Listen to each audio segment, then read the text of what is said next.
नमस्कार साथियों, स्वागत है आप सभी का आपके अपने YouTube channel exam with Ashok में। आशा करते हैं कि आप लोग स्वस्थ होंगे और अपनी तैयारी को बहुत बढ़िया से कर रहे होंगे। आज हम आपके साथ मैथ्स PYQ जो सीटेट का एग्जाम होने वाला है उस 6 सवालों को लेकर आपके साथ जुड़ रहे हैं। आप एक चीज नोटिस करिएगा, क्वेश्चन करते करते आप देखिएगा, हम कराएंगे आप देखिएगा कि कितने आसान सवाल आते हैं। मुझमें भी अगर आपके कंसेप्ट और लॉजिक मतलब क्लियर हैं तो आप सवालों को इतनी इजी तरीके से कर सकते हैं, इसको बता नहीं सकता। मुझे लगता है कि जैसे 5 सब्जेक्ट अगर आपको देना है, हिंदी, CDP, संस्कृत या इंग्लिश में ऑप्शन के तौर पे, साइंस और मैथ, तो मुझे लगता है कि सबसे ज्यादा आसान अगर कोई है तो खास करके क्या है, मैथ है। ठीक है। दूसरी चीज क्या है कि ये लेकिन क्या है ना कि रटने वाला सब्जेक्ट नहीं है। यहाँ पे कंसेप्चुअल अंडरस्टैंडिंग आपके पास होनी चाहिए, तब तो आसान है, नहीं तो फिर सबसे टफ है। तो इसका मतलब है कि अब कोई चीज हवा में तो आ नहीं जाएगी, चीजें धीरे धीरे आएंगी। इसका मतलब है कि आपको अगर कंसेप्ट अपने मेंटेन करने हैं, मतलब बनाने हैं, तो आपको पढ़ना पड़ेगा। ठीक है। तो खैर, थोड़ा सा अपने एग्जाम और पढ़ाई को दोनों को लेकर आप सीरियस हो जाइए और हमारे साथ आप लग जाइए। आप यहाँ से आपको मैथ के सारे क्वेश्चन मिलने वाले हैं। ठीक है ना। बस आप देखते चलिएगा कि कैसे क्वेश्चन आते हैं, कितने आसान होते हैं, सबसे बड़ी बात तो ये है। ठीक है ना। तो आज का मेरा पहला क्वेश्चन क्या है, बस आपको बेसिक बातें पता होनी चाहिए। अगर आपको बेसिक नहीं आता तो फिर ये आपके लिए बहुत कठिन हो जाएगा। ठीक है ना। तो इसका मतलब फिर क्या है, आप कहेंगे सर पढ़ तो आपसे रहा हूं तो बेसिक कहां से सीखूंगा। बेटा बेसिक साथ साथ हम लेकर चलेंगे। मतलब कहने का यह है कि मैं आपको कंसेप्ट भी बताऊंगा। ठीक है ना। अब मेरी बात ध्यान से सुनो और फिर मैं आपको बताता हूं। ठीक है। करा कि 4 अंकों की न्यूनतम संख्या में से 1 को घटाते हैं तब हमें प्राप्त होता है। तो आप ये मुझे बताओ कि 4 अंकों की, अगर मैं कहूं 3 अंकों की सबसे छोटी संख्या कौन है, तो 100 है। कितनी? 100 है। सबसे बड़ी कौन है? 999 है। करा 4 अंकों की न्यूनतम संख्या, अगर इसी में मैं एक जोड़ दूं तो 999 में तो क्या हो जाएगा, 1000। तो मैं इसको कह सकता हूं कि 4 जो अंकों की है ना, 4 अंकों की सबसे छोटी संख्या या न्यूनतम संख्या कह सकते हो, आप कुछ भी कह सकते हो। सबसे छोटी संख्या, 4 अंकों की सबसे छोटी संख्या। तो ध्यान दीजिए, कह रहा है कि 4 अंकों की सबसे छोटी संख्या में से 1 घटाते हैं तो हमें प्राप्त होता है। अगर 1000 में से 1 घटाएंगे तो 999 मिलेगा। इसका मतलब है, और 999 क्या है, क्या यह 3 अंकों की सबसे बड़ी संख्या है। क्या है? 3 अंकों की सबसे बड़ी संख्या।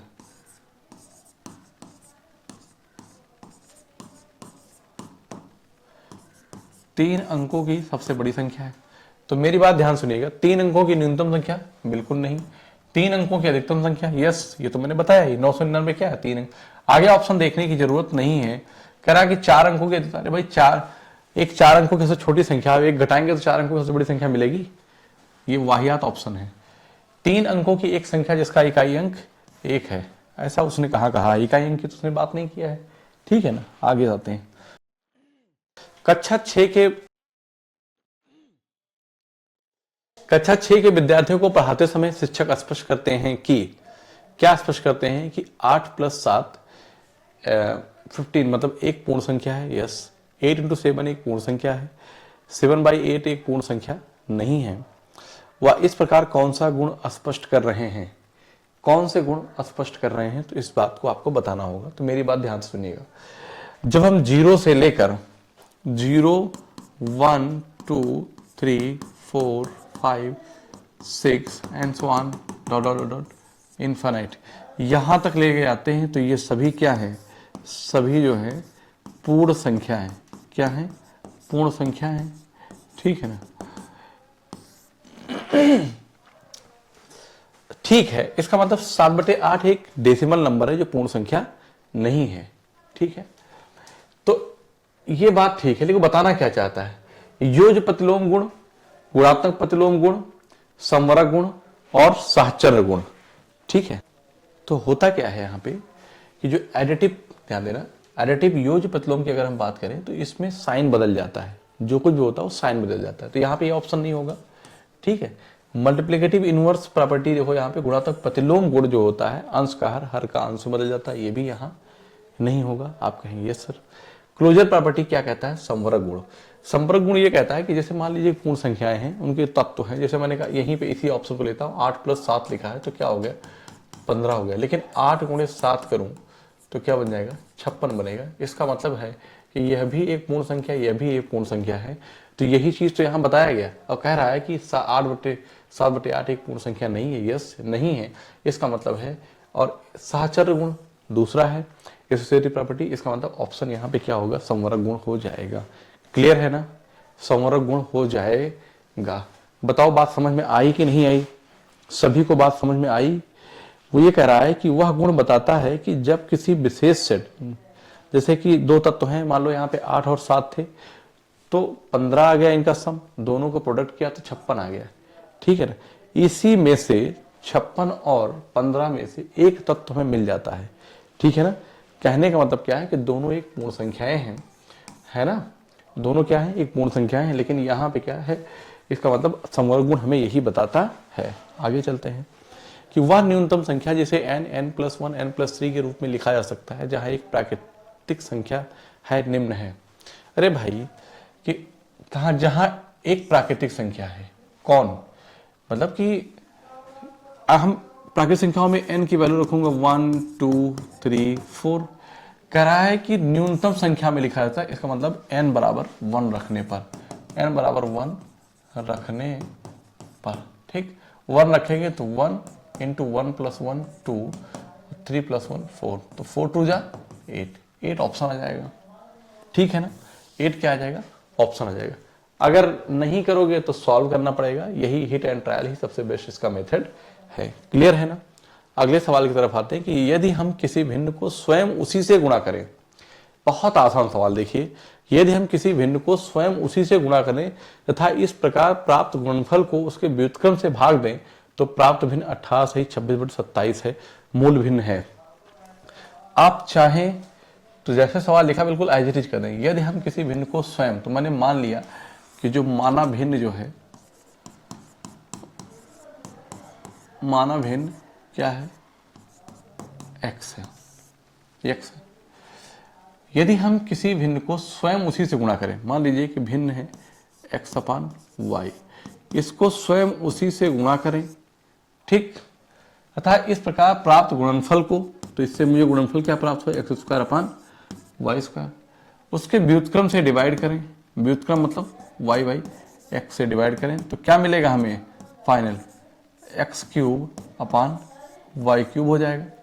ठीक, तो प्राप्त भिन्न, इसका मतलब है कि x³/y³ की जो वैल्यू है ना, वो 18 सही 26/27 प्राप्त होता है। तो मुझे इतना पता, नीचे 3 आ सकता है या 27 है। ठीक है, घटेगा इतना, 27 तो नहीं आएगा, ये तो नीचे 27 कैसे बच जाएगा? 7 कभी आएगा नहीं। ठीक है ना?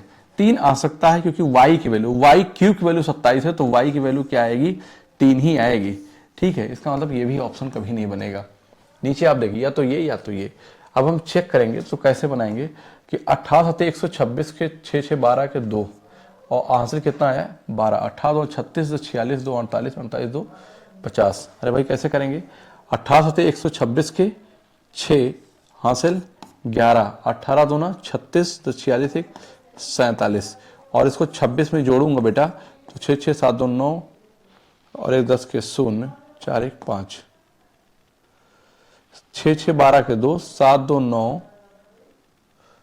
1 में 18 7 कितना होता है भाई? 18 7 126, 7 8 56 के 6, 7 1 7, 5 12, हाँ ठीक है, 6 आ गया, 12 बचा। ठीक है, और 18 2 36, 10 46 2 48, कितना हो जाएगा? 48, और इसमें हम जोड़ेंगे किसको? 26 को, तो 6 6 12 के 2 हां से लेगा, 8 2 10 11 के 1, 4 1 5, 512 हो गया। कितना मिला बेटा? 512 मिल गया। ठीक है ना? और ये क्या हो गया? 27 हो गया। तो आप आराम से कह सकते हैं कि सर x/y जो आया है ना, वो क्यूब आ जाएगा, तो 8/3 आ गया। और 8/3 को क्या लिखेंगे, हमसे पूछा है तो मूल भिन्न क्या है, x/y था, तो 2 सही 3 दूना 6, 2 सही 2/3, 2 सही 2/3 मूल भिन्न होगा। बताओ यहां तक कोई दिक्कत है क्या? नहीं है। इस सवाल पे आते हैं और इस सवाल का आंसर बताओ। ये 2 सही 1/4 और 1 सही 2/3 के अंतर के 4/3 को, मतलब के अंतर को 4/3 को 2 सही 1/3 और 1 सही 2/7 के अंतर के 1/2 में जोड़ा जाए तो परिणाम प्राप्त होगा। बिल्कुल इस लैंग्वेज में आपको घुमा रहा है, लेकिन सवाल देखिए क्या कह रहा है कि देखो ध्यान से क्या लिखा, 4 दूनी 8 1 9/4, ध्यान से देखना गलत नहीं होना चाहिए, और 3 एकम 3 2 5, 5/3 अंतर है कि 4 बटे कितना है बेटा 3 है। फिर कह रहा है दोनों को जोड़ना है, ऐसे लिखूंगा क्या होगा, 3 और 6 7/3 माइनस 7 एकम 7 2 9/7 को 1 अगर हम 2 से गुणा करें, 1/2 से गुणा करें तो परिणाम क्या प्राप्त होगा, तो आप इधर आएंगे 4 से 4 कैंसिल होगा, 3 3 9, ये 3 हो जाएगा, माइनस 4 पंचे 20 बटे का क्या हो जाएगा 9 आ जाएगा, ठीक है ना। प्लस यहाँ पे जब आएंगे तो 7 बटे कितना हो जाएगा बेटा 6 हो जाएगा, माइनस 9/14 आ जाएगा। क्लियर है? हाँ, तो 9 3 27 माइनस 20 तो क्या हो जाएगा 7/9, प्लस 14 से 98 9 6 54, 98 माइनस का 54 बटे कितना, ओफो यहाँ मैंने गलती कर दिया था बेटा, 14 छंग 84 हो जाएगा, ये कितना होगा, ये 84 हो जाएगा, यही मिस्टेक हमसे हुई थी, ठीक है ना। तो एक स्टेप यहीं पे लिख दूंगा 7/9, इनका एलसीएम में 84 लूंगा ना, 14 छंग 84, या आप इसको ऐसे कर सकते हो कि अगर एलसीएम ना ले तो 14 3 42, 6 होते 42 ले लो, तब आप डेटा आसान हो जाएगा, ठीक, क्या होगा डेटा आसान हो जाएगा। मैं कहता हूँ इन दोनों का एलसीएम कितना हो जाएगा 42 हो गया, तो 6 7 42 7 7 49, ठीक, माइनस 14 3 42 9 3 27। क्लियर है? अब देखो सही है, यही गलती हो गई थी मुझसे, 7/9 प्लस 9 में से 7 गया क्या हो गया 2, और 4 में से 2 गया 2 आ जाएगा बटे का 42। आप कहेंगे यस सर, तो 2 11 22 और 2 21 42, कोई दिक्कत नहीं, ठीक है। 21 3 63 और 9 से 63 इनका एलसीएम आ जाएगा, तो 9 से 63 7 से कितना हो जाएगा 49 आ जाएगा, और 21 3 63 तो 11 3 33 आ जाएगा, और नीचे क्या आ जाएगा 63 आ जाएगा, 9 3 12 के 2 हासिल 1 4 3 7 1 8 82.63 आ जाएगा, और भी कैसे आएगा प्लस में आएगा, यही आंसर हो जाएगा, ठीक। छोटी सी मिस्टेक हो गई थी इसलिए मुझे इसमें टाइम लग गया। क्लियर है? ये सावधानी बरतनी होती है, अगर एक भी डिजिट ऊपर नीचे हो गया तो सवाल का आंसर मैच नहीं करेगा, गड़बड़ हो जाएगा। किसी लंबवृत्तीय बेलन का वक्र पृष्ठीय क्षेत्रफल उसके कुल पृष्ठीय क्षेत्रफल का 1/3 है। यदि इस बेलन के आधार की त्रिज्या 8 सेंटीमीटर तो बेलन का आयतन क्या होगा। वो ये कह रहा है कि मान लीजिए एक बेलन है, मेरी बात ध्यान समझो, ठीक है ना, ये कैसा बेलन है, तो एक लंबवृत्तीय बेलन का वक्र पृष्ठीय क्षेत्र, वक्र पृष्ठ का मतलब होगा कि 2πr/h है ना, उसके कुल पृष्ठीय क्षेत्रफल का 1/3 है, और उसका कुल पृष्ठीय क्षेत्रफल जो होता है 2πr/h प्लस r का 1/3 है, 1/3 है कौन, ये, तो ये इधर आ जाएगा तो 6πr/h हो जाएगा, और यहाँ पे 2πr/h प्लस 2πr², तो 2πr/h 6πr/h तो क्या हो जाएगा 4πr/h बराबर 2πr², तो पाई r से ये कटेगा और 2 दूना 4, तो h की जो वैल्यू मिली मुझे r/2 मिल गई।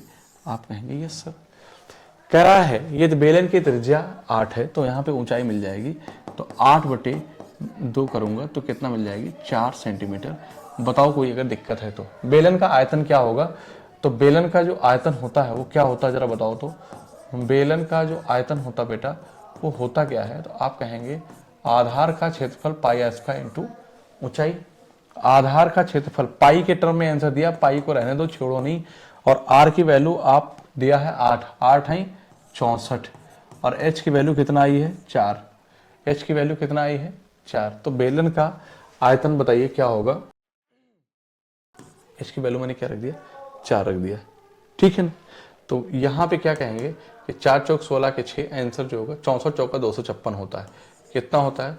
256 पाई। यही आपका आंसर बन जाएगा। बताओ यहाँ कोई दिक्कत है किसी बच्चे को? तो यहाँ तक किसी को कोई प्रॉब्लम है तो बताए।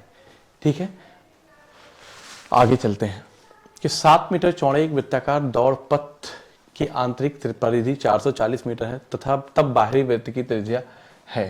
कह रहा है कि 7, बहुत आसान सवाल है, सवाल समझ लो बस। 7 मीटर चौड़े एक वृत्ताकार दौड़ पथ की आंतरिक परिधि, तो जैसे एक ये है, तो ये रास्ता जो है ना, ये वाला है, एक वृत्ताकार मार्ग है जिसकी चौड़ाई 7 सेंटीमीटर है।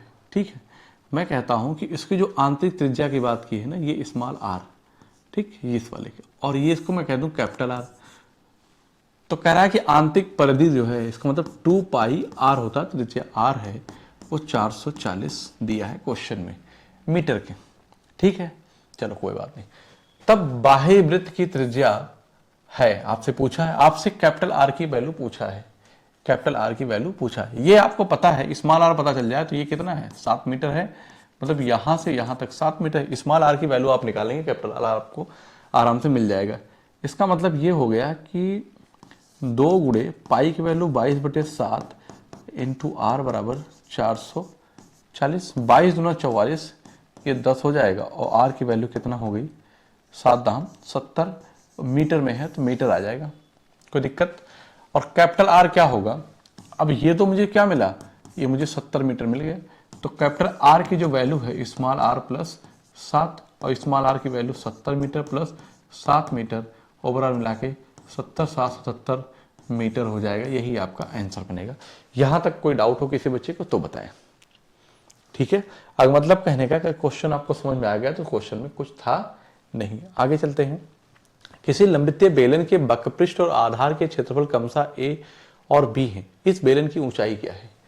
ठीक, लंबितीय बेलन के वक्रपृष्ठ, वक्रपृष्ठ मतलब जो उसका टर्न वाला भाग होता है, घुमाव वाला, तो वक्रपृष्ठ मतलब कि 2 पाई आर एच। अगर एक बेलन है, क्या है, बेलन है, ठीक है ना, और उसकी त्रिज्या क्या है, उसकी त्रिज्या आर है और ऊंचाई एच है। ठीक, तो वक्रपृष्ठ और आधार के क्षेत्रफल, वक्रपृष्ठ ये है बराबर किसके, ये के, ठीक, और आधार का जो क्षेत्रफल है ना, आधार का कैसा होता, वृत्ता का होता, पाई आर स्क्वायर बराबर किसके, बी के। हमें एच निकालना और कुछ करना नहीं है। इस बेलन की ऊंचाई क्या होगी और किसके टर्म में निकालना है, हमें एच निकालना है, ए और बी के टर्म में निकालना है। ठीक है ना, तो कोई बात नहीं। चलो यहां से हम ठीक एच इक्वल टू लिखूंगा तो ए अपान 2 पाई आर लिखूंगा, कोई दिक्कत है नहीं। और यहां से जब मैं आर की बात करूंगा तो आर जो होगा वो अंडर रूट बी अपान पाई हो जाएगा। ठीक है ना, तो यहां पुट करूंगा आर की वैल्यू, तो ए तो है ही, ठीक है ना, 2 पाई, और ध्यान देना बी अपान पाई लिख दिया, ये अंदर आएगा, मेरी बात ध्यान सुनना, तो ए अपान 2, जब ये अंदर आएगा पाई तो बी इंटू पाई अपान का पाई हो जाएगा, ये से कैंसिल होगा। तो आपको मिला क्या finally, a upon 2 under root pi b. तो क्या ये आंसर कहीं है, a upon 2 under root pi b, a upon 2 under root pi b. Option c is the right answer, c is the right answer. बताओ यहां तक कोई दिक्कत हो तो किसी बच्चे को। आपको एच के मतलब कि आर नहीं चाहिए, आर को गायब करना था, एच के टर्म में आपको आंसर लाना था, मतलब एच इक्वल टू फाइंड करना था। तो ए और बी के टर्म में आंसर आया है। निम्नलिखित में से कौन एक त्रिपद है? त्रिपद का मतलब पॉलिनोमियल्स होते हैं, ट्राइनोमियल्स, ट्राइनोमियल्स जैसे मैंने लिखा 4x तो एक पद हो गया, प्लस 2y 2 पद हो गया, प्लस 3 इक्वल टू 0 तो 3 पद हो गया। तो कह रहा है कौन सा 3 पद है, ठीक है ना। तो 3 पद के लिए आपको 1 2 3 ये है, यहां पे 4 है, यहां पे 2 है और यहां भी 2 है, तो ये त्रिपद है। कितने हैं, त्रिपद है, 1 2 3। आप कहेंगे सर इसको एक टर्म माना जाएगा, यस, क्योंकि इसको x की पावर हम 0 लिख सकते हैं, 2 1 0, ठीक, 7 बनेगा। क्लियर है, आगे आते हैं। किसी परिमेय संख्या का हर उसके अंश से 7 अधिक है। तो अगर मैं कोई भी नहीं दिखाया जाता है तो ऊपर क्या होता है, अंश होता है, और नीचे क्या होता है, हर होता है। किसी परिमेय संख्या का हर उसके अंश से 7 अधिक है। हर जो है, अगर अंश इतना है तो हर x+7 है। यदि अंश में 20 की वृद्धि कर दी जाए, 20 की वृद्धि कर दी जाए तथा हर में 3 की कमी कर दी जाए, तो प्राप्त संख्या 4/3 हमें प्राप्त होती है। तब वह परिमेय संख्या है। तो मैं कहूंगा 20 3x + 60 बराबर, ये 4 जाएगा तो हो जाएगा 4x - 4 चौक 16। ये इधर जाएगा तो ये हो जाएगा x, और 60 70 76 हो जाएगा। x बराबर कितना आ गया, 76 आ गया। बताओ यहां तक कोई दिक्कत है? तो आपको ये पता है क्या मिलेगा, 60 और